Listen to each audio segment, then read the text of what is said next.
It's also Movie Club. It's me, Jenny, aka Classy Librarian, and this movie was Scream. And I've said it before, I'm not really into horror or scary movies that much. What I've done in the past with a lot of horror films is I've watched the trailer and then I've read a plot synopsis, and if my brain can handle the concept, I may watch it, but I usually don't.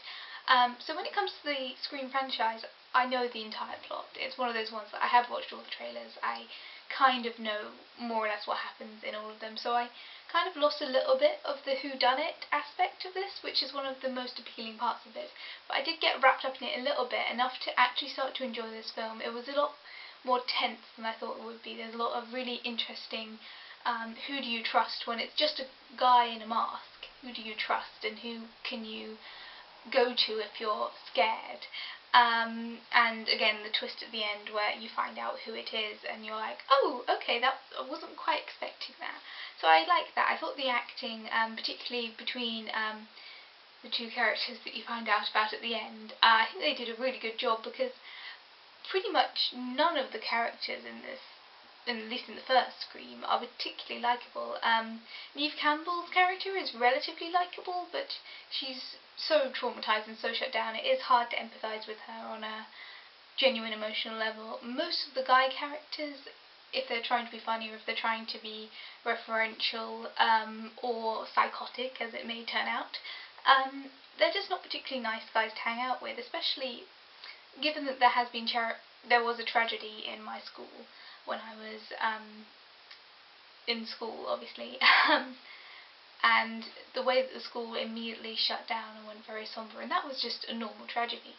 And the way that these high school children, who are all, Neve Campbell is, I think, 23 when she shot this, playing a 17-year-old, the way that the school reacts to this horrific thing is very unlikable, and it's very, if you're going with the concept that movies do affect children of that age, then it is very effective, but I honestly don't think children act like that.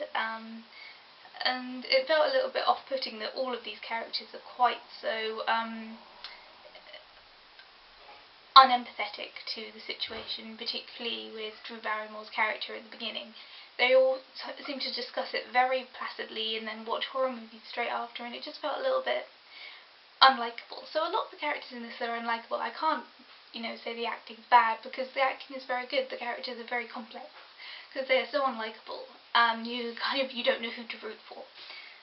Which is kind of a really good aspect of the whodunit thing. I like the direction overall. It's got some nice jump cuts. It is really quite scary in places, particularly for people who don't watch a lot of horror films. I think there is some funny parts in it. The only part that I actually laughed at was when the headmaster says, "Not you, Fred," to the janitor. But I think there are some parts that are very funny, that I think other people would get more than me.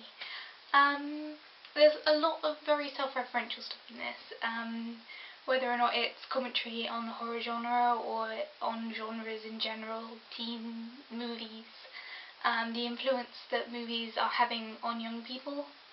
And that I found really, really very interesting. It's definitely not a film that I think I would have watched and mean for Movie Club, but there's a lot of films that I have watched for Movie Club that I have really enjoyed, that I would have only watched for Movie Club. The same sort of thing as Cabin in the Woods and Tucker and Dale vs. Evil, where it's horror films, but they are relatively intelligent and they are self-referential, and they do look at the genre that they're based in and say, it is kind of silly, but we're still doing it. So I really liked it. It's worth a watch at least once. As far as I can tell with the sequels, I've watched the second one now, and I'm going to watch the third one. They just seem to be recapturing of the same plots over and over again. So if you like the first one, watch the second and the third and the fourth. If you didn't like it, don't watch it. Not really for you. And I can't tell whether or not I'm looking forward to the next few weeks of October, but we'll see how it goes. And that's it, guys. See you down in the comments. See you next week. Bye, guys.